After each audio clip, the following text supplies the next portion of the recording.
What's going on, ladies and gentlemen? I'm Zach, and here we are again with another episode of Craigslist Civic.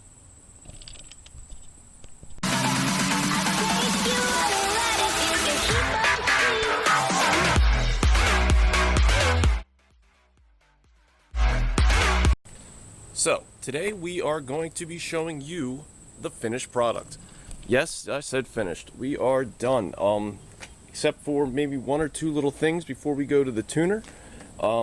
The car is done. We finished it up from what you've seen.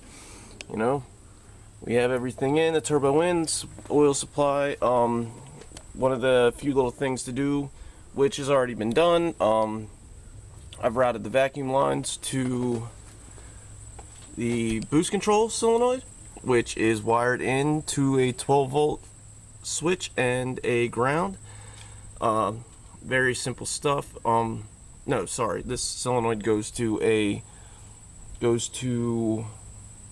11 on the ECU, which is your ELD. It's your electronic load detector, and it goes to a 12-volt switch, well, constant switch. But yeah, we have all the vacuum lines run for that. The only thing right now is just to drive the car around and test it out and stuff.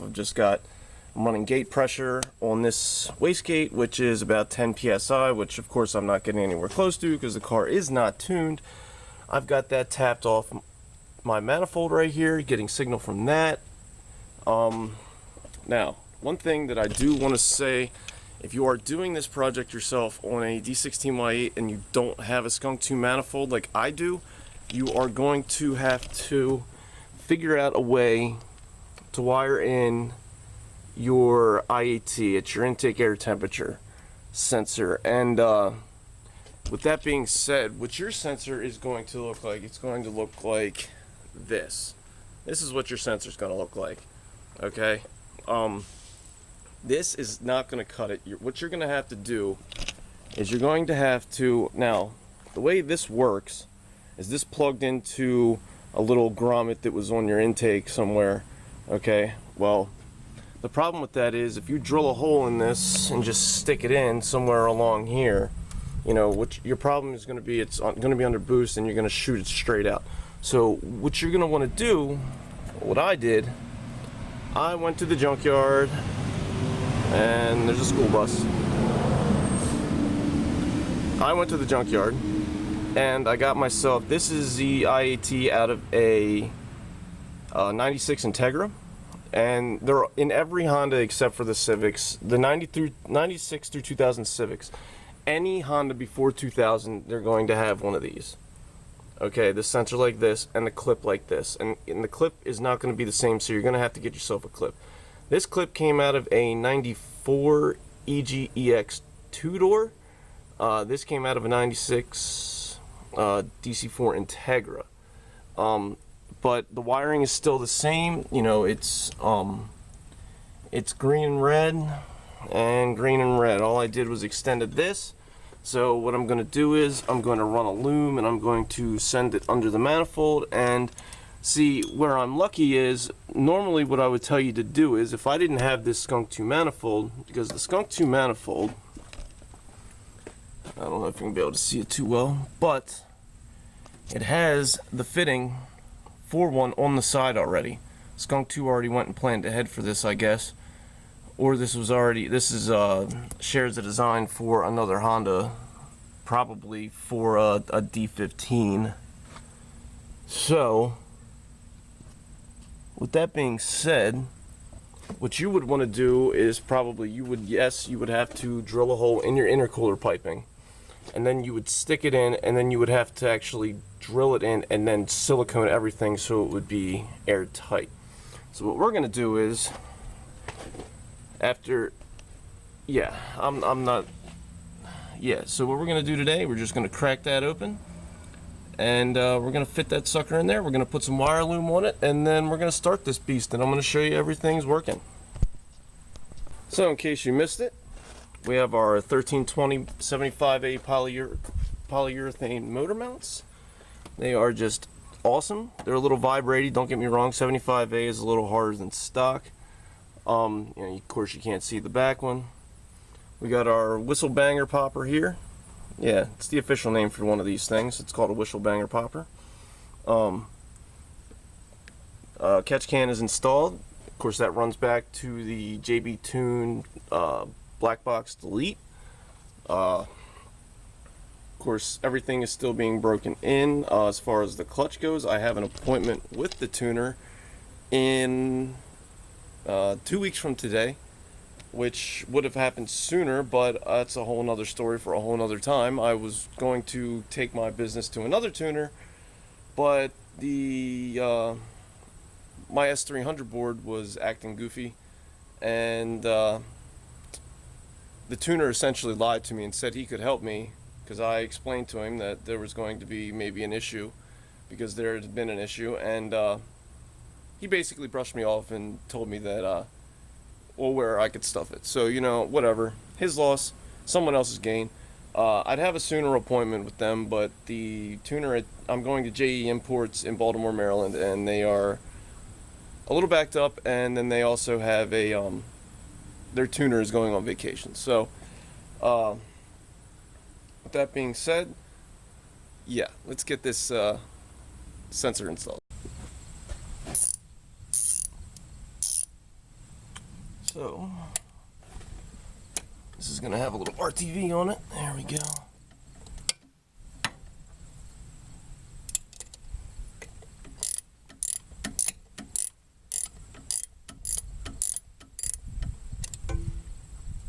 Oh, yeah.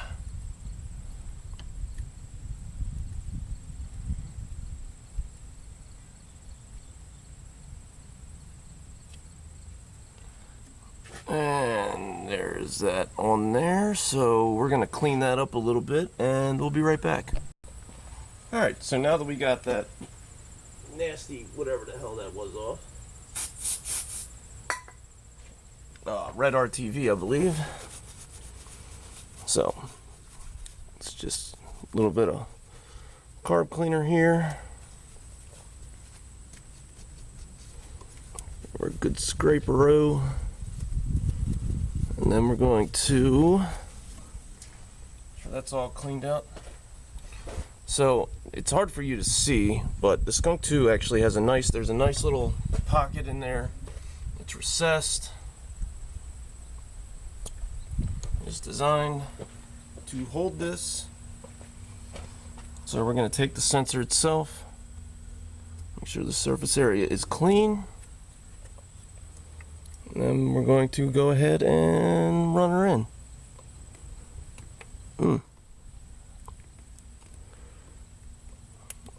And she is a tight fit. I'll be right back. Alright, ladies and gentlemen, so we did run into that little issue where the actual the intake temperature sensor would not fit into the Skunk 2 hole. Did a little research, did a little searching. What I came up with was not what I had found, believe me.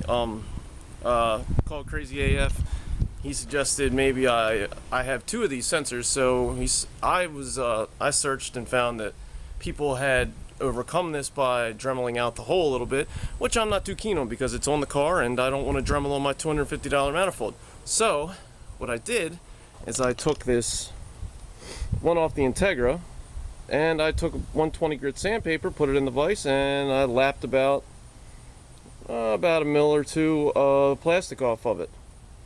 Now, I just turned the car on and ran it, and it does work. If anything, it's accurate. If not anything, it just made it a little more sensitive. It's the thicker part of it, so that is just shielding. That's where it would sit in the manifold anyway.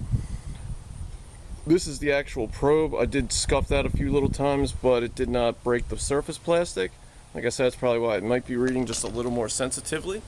So we're gonna let the car cool down a little bit because this bolt is gonna be hotter than Hades, and I don't feel like burning my hand. So when we come back, we are going to put this in and see what happens. Okay, so we have got the sensor in there.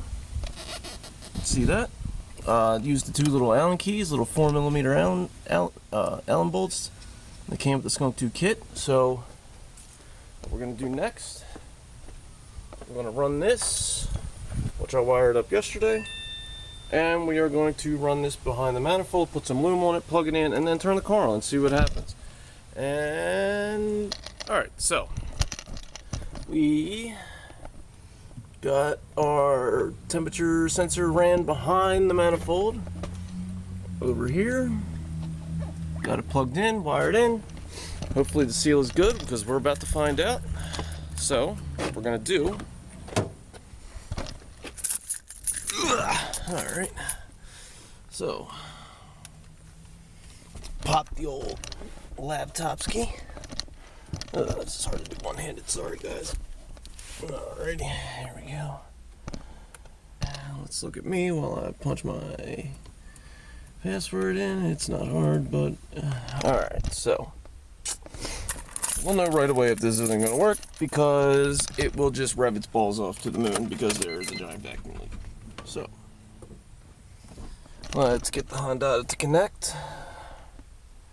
For you that don't know, you come up here to the little, whoops, come up here to the little lightning bolts. The key's turned on, everything's talking. Take temperature, tensor's talking. All right.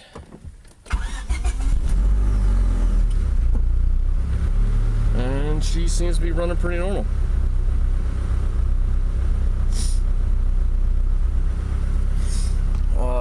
Everything's reading.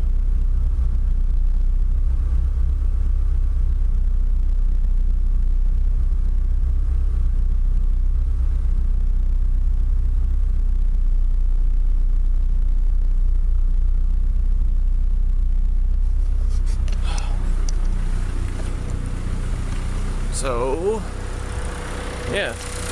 Now, the only thing left really to do on this side of everything is we do have to connect a downpipe for the dump tube, which I got this vibrant pipe right here, and we got the plans. We're gonna send this down there and then zip it off, and yeah, that's how that's gonna go. And we still have to make an intake. I gotta buy another Canon filter because the one that I have is a little big. So once we do that, then we can send this wherever we gotta send it. So yeah, I don't like driving this thing without a real good tune in it yet. There is a base map. I'm just sitting here watching this thing, trying to see things move around. Alright guys, well, went on the test drive, and everything seems to be working right. Can't say that it isn't. I don't know, maybe not. Doesn't seem to be any vacuum leaks or anything like that. It seems everything's good. AFRs are dead nuts. Well, dead nuts for what they are, you know, for a rough Honda base map. That's what the tuner's for. Of course, I'm really not getting in the boost, maybe 3 pounds at the most, but I'm sitting there dead nuts at 12.5 on the AFR, which is pretty damn good. My air intake temps are very normal. They're right where they need to be. And that's as far as that goes. So, just like always, guys, this is where I'm going to end the video. I really appreciate you watching. Like always, please like, share, subscribe, and feel free to leave a comment down below if you want to. With that being said, the next time we see each other, we'll be at the tuner, and then the shenanigans will begin. Peace.